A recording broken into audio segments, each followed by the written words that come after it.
quá trời chó luôn, chết men. Thôi thôi không được, không được.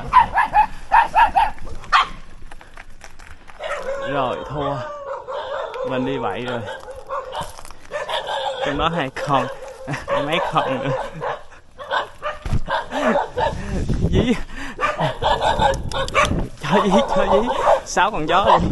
Rồi.